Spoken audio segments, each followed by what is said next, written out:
Profite de ta vingtaine tout en construisant ton futur. Salut, c'est Bélicia. Bienvenue dans ce podcast, le Just Talk, un podcast créé par une jeune, pour les jeunes, et où on aborde des sujets qui nous concernent. Alors, aujourd'hui, on va parler de la vingtaine, tu sais, cette fameuse période où on a vraiment beaucoup plus de liberté, où est-ce que on a beaucoup plus de choix également. C'est aussi cette période où, pour la plupart, fête beaucoup. C'est cette période où on a des rêves, on profite, on s'amuse. Et je pense que c'est quelque chose de bien parce qu'il faut savoir profiter de la vie, il faut savoir se créer de bons souvenirs parce que de toute façon, on n'aura plus jamais 21 ans, peut-être 23, 25, peut-être même 27 à ce même lieu-là ou même avec les mêmes personnes parce que la vie elle évolue et quand la vie elle évolue, bah parfois les priorités changent et surtout aussi l'environnement peut changer. La vingtaine pour moi, c'est vraiment un moment où tu profites de ta vie, mais intelligemment. Et là, j'insiste encore sur le mot intelligemment. Parce que quand on est jeune, on est vraiment dans cette euphorie de la jeunesse, dans ce mood où bah, je suis jeune, quoi. Je profite de ma vie.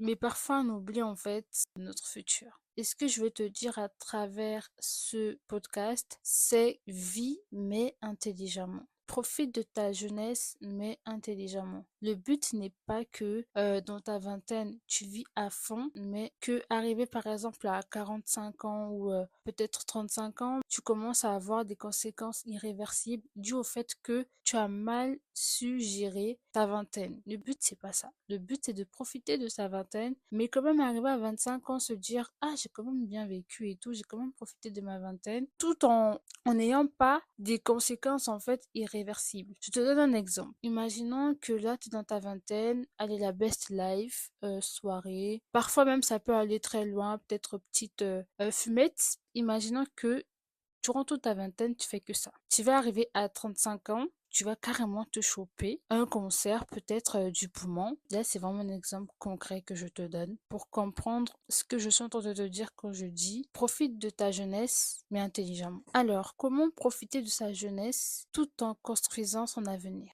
Le premier point pour moi, c'est vraiment avoir une vision claire de son futur. Tu n'es pas obligé d'avoir tous les détails parce que bon, je pense que on peut pas avoir tous les détails de notre futur, mais au moins avoir les grandes lignes. Et je pense que ça va vraiment t'éviter de faire des erreurs. Je te donne un exemple. C'est une jeune femme très très très belle qui envisage par exemple d'être première dame, mais qui n'est pas très très très sage, qui par exemple a 22 ans dans une relation avec quelqu'un, elle envoie ses nudes. Donc, ben, elle se dit, bah écoute, sûrement ça passera. Sauf que, erreur, quand tu veux te lancer dans une carrière politique, il faut savoir que tous tes dossiers ressortent. Sans exception, tous tes dossiers vont ressortir dans les nudes. Et il faut savoir que ça peut vraiment être un frein parce que c'est pas possible. Je sais pas si tu te rends compte comment est-ce que c'est scandaleux que genre on est une première dame qui fait des nudes. Là, c'est pas un jugement en fait, là c'est réel parce que la plupart des personnes se disent la première dame d'être exemplaire. Alors là, faire des nudes, c'est trop grave là. Et là, c'est vraiment un exemple en fait de profite de ta jeunesse mais intelligemment. Donc c'est vraiment en fait d'avoir cette conscience-là de où est-ce que je veux aller. Par exemple, une vision claire, je dirais aussi que, imaginons t'as la vingtaine, t'as un body count super élevé, mais c'est encore toi qui veux te marier à quelqu'un de bien. Je ne suis pas en train de dire que tu n'as pas le droit. Non, je ne le dis pas ça. Mais tu dois savoir un truc, c'est que les hommes bien sont très, très, très, très exigeants. Et même en général, les hommes sont exigeants. Là où la femme peut accepter qu'un homme ait un body count élevé, l'homme pour la femme au contraire ne l'acceptera pas. Il y a très peu d'hommes qui acceptent des femmes qui ont un body count super élevé. Je ne sais pas pourquoi c'est comme ça. Je pense qu'il faudra demander aux hommes pourquoi est-ce que c'est comme ça. Je ne te juge pas, mais c'est une réalité en fait. Et là, c'est factuel. Je ne sais pas si tu as déjà vu ces petits sondages là qui se passaient dans une salle de sport. Donc, il y avait des femmes et des hommes, hein. Le jeune homme, il demandait, c'est un 10 sur 10, mais il a un body count élevé. Donc, ça, c'est pour les femmes. Et pour les hommes, en fait, ils disaient, bah, c'est une 10 sur 10, mais il a un body count élevé.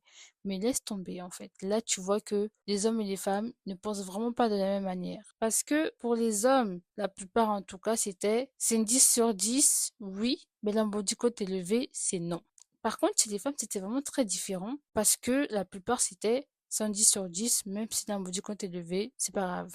Et tu vois, ça, c'est un exemple factuel de ce que je suis en train de te dire. Donc, il faut avoir une vision claire de où est-ce qu'on veut aller dans son futur, de ses ambitions pour savoir mieux gérer sa vingtaine. Et moi, personnellement, c'est ce que je fais.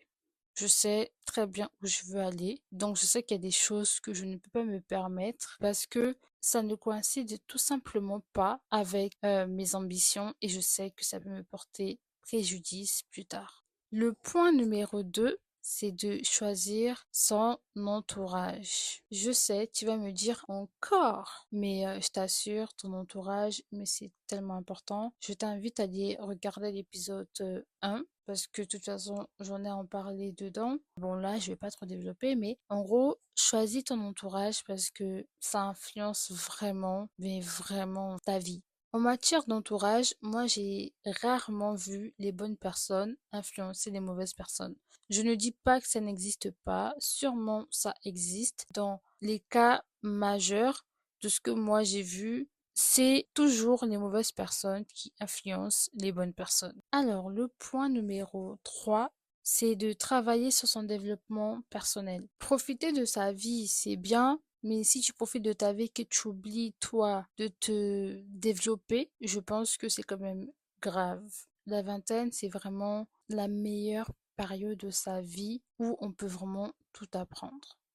Parce qu'en fait, notre cerveau, il est encore frais. On a encore cette capacité d'apprendre très vite. Et je trouve que c'est dommage de ne pas, en fait, prendre ce potentiel-là au sérieux juste parce qu'on est trop occupé à s'amuser. Je trouve ça vraiment dommage. Et quand je parle de travailler sur son développement personnel, c'est par exemple travailler sur sa confiance en soi. Si on a une personne encore qui n'a pas du tout confiance en elle, c'est de se cultiver. C'est vraiment important de se cultiver pour moi parce que je pense qu'on doit être des jeunes capables d'alimenter un débat que importe le sujet. C'est-à-dire que si on te parle de politique, tu as des connaissances dessus. On te parle de, je sais pas, science, tu as des connaissances dessus.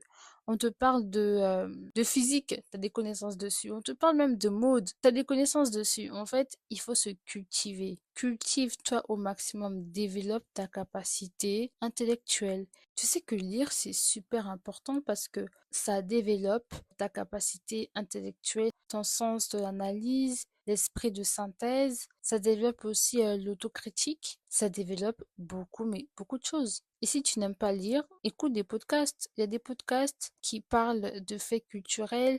Il y a des vidéos qui parlent de livres, qui te font les résumés. Et il y a même les documentaires qui te racontent la vie de personnes réelles. Quand je parle aussi de se cultiver, c'est vraiment au sens large. C'est-à-dire que, imaginons que tu sois africain, bah c'est pas juste de te cultiver sur l'histoire de l'Afrique ou sur l'histoire de ton pays. C'est vraiment de te cultiver sur l'histoire de ton pays d'abord, les présidents qu'il y a eu. Après, cultive-toi sur les autres pays, leur histoire et vraiment de la culture générale africaine, européenne, américaine. Parce que c'est comme ça que en fait on réussit à aussi à se créer un esprit ouvert. Quand je parle aussi de développement personnel, c'est vraiment en fait de s'améliorer. Améliore-toi en fait. Améliore-toi que ça soit au niveau scolaire, que ça soit au niveau intellectuel, que ça soit même au niveau physique. Améliore-toi dans tous les niveaux. Glow up en fait. En un seul mot, s'il faut définir cette partie-là, ça serait glow up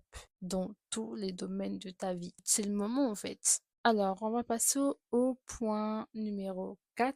Et là, c'est surtout en fait de construire sa vie, mais sur plusieurs piliers. Construire ta vie au niveau spirituel, rapproche-toi de ton Dieu. C'est vraiment construire aussi sa vie au niveau professionnel. Crée-toi un réseau. Nous sommes dans un monde où, si tu n'as pas le réseau, il y a des lieux où, en fait, tu sais qu'en une journée, tu auras accès si tu as un réseau. Et si tu n'as pas de réseau, ça va te prendre 20 ans. Crée-toi un réseau, c'est important. Et tu sais un truc, un jour, je parlais avec des amis et tout, et on voulait sortir. Et il y avait des personnes qui disaient, oui, mais moi, je veux pas venir parce que je m'entends pas avec un tel, parce que j'ai moins d'affinité avec un tel. Et moi, je m'étais fâchée et je leur ai dit, mais c'est pas une question d'avoir des affinités avec un tel ou pas. C'est une question, en fait, que on n'est pas obligé de tous s'aimer, mais on est obligé de se respecter. Et si tu commences, par exemple, à à te dire oui, mais je veux pas sortir avec un tel parce qu'en fait, un tel, j'ai pas d'affinité avec elle. Sache que en entreprise, tu vas travailler avec des personnes avec qui tu n'auras pas forcément d'affinité. Et surtout dans ton réseau, il y a des personnes avec qui tu n'auras pas forcément d'affinité en fait. Mais tu as besoin de ces personnes-là.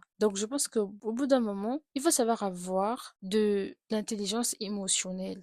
On n'est pas forcément obligé d'avoir de l'infinité, je suis pas forcément obligé d'être super super pote avec toi. Mais par contre, je suis obligée de te respecter et je te garde quand même dans mon réseau. Parce qu'on ne sait jamais en fait. Et ça, ce que je remarque, c'est que ça se passe souvent entre collègues de classe. Et les gars, en fait, moi je pense que c'est pas vraiment la chose à faire parce que dans deux, trois matins, quand tu auras besoin d'aide, tu vas pas dire oui, mais je ne m'entendais pas avec X ou Y, mais tu vas appeler X et Y. La vingtaine, c'est aussi une période où tu peux te construire financièrement. Beaucoup de personnes pensent que pour investir ou même pour démarrer une activité, par exemple lancer une entreprise, il faut avoir beaucoup d'argent. Mais faux. Moi, je pense qu'il n'y a pas d'âge pour commencer à investir. Moi, personnellement, je pense que même à 20 ans, 21 ans, 22 ans, tu peux monter ta boîte. Il faut vraiment qu'on sorte de cette mentalité-là où on se dit, ah ben, je suis jeune, je n'ai pas d'argent, qu'est-ce que je peux faire? Ou encore ce côté en mode, je suis jeune, bah, les entreprises, bon, je vais peut-être attendre 35 ans avant de lancer mon entreprise. Mais qui t'a dit que déjà tu vas vivre jusqu'à 35 ans et qu'à 35 ans, tu auras assez de force pour monter une entreprise? Tout se passe maintenant, en fait. Il faut vivre l'instant présent. Et même dans ta vingtaine, tu peux commencer à travailler et à mettre de côté pour des projets futurs. Et surtout, dans la vingtaine, faut pas tout dépenser. Comme je t'ai dit, on est jeune, on profite, mais on profite intelligemment. Par exemple, tu as travaillé par exemple en été et puis on t'a payé 2 000 euros. Bon, comme je t'ai dit, on profite de la vie quand même. Donc tu dépenses, je sais pas moi, 1 000 euros et les 1 000 autres euros, tu les mets dans ton compte épargne. Il faut assurer ses arrières parce que dans la vie, surtout quand tu n'as pas de soutien parental, tu ne peux pas compter sur les gens. Les gens ont leurs problèmes. Donc si tu passes ta vie à tout dépenser et ensuite à te dire, ah, je compte sur un tel, tu es vraiment mal barré. Pour conclure cette partie-là, je te dirais que la vingtaine, c'est vraiment en fait une période où tu es encore assez fort, forte pour travailler et pour te créer un capital financier. Quand je parle de capital financier, c'est pas forcément non plus avoir 1 million. Bon, quoique, si tu veux avoir 1 million et plus, vas-y, sois ambitieux, sois ambitieuse. Et comme je te l'ai dit précédemment, pour investir, tu n'as pas besoin de 1 million, 2 millions, 3 millions. Non. Pour investir, tu peux même investir avec 50 euros. Et ça, je te l'assure que tu peux investir avec 50 euros. En bourse, il y a des actions qui te coûtent moins de 5 euros. Il y a des actions qui peuvent te coûter par exemple 2 euros. Tu as 50 euros, t'investis. T'investis tes 50 euros. Sur le long terme, ça te rapporte. Donc, en fait, il faudra aussi peut-être qu'on sorte de ce schéma-là où on se dit que pour investir, bah, il faut forcément avoir beaucoup d'argent. C'est faux. Et je te le dis en connaissance de cause. Pour cet épisode, on va s'arrêter là. Donc, on se retrouve au prochain épisode qui va donc être la partie 2 de ce thème. Reste connecté. Et surtout, si tu m'écoutes sur Apple Podcasts ou sur les autres plateformes comme Deezer, Spotify, laisse-moi un avis s'il te plaît. Si tu m'écoutes sur YouTube, aime, commente, abonne-toi. Et si tu m'écoutes via mon site web, abonne-toi à la newsletter pour ne rater aucune sortie de nouveaux épisodes. Donc on se dit à bientôt.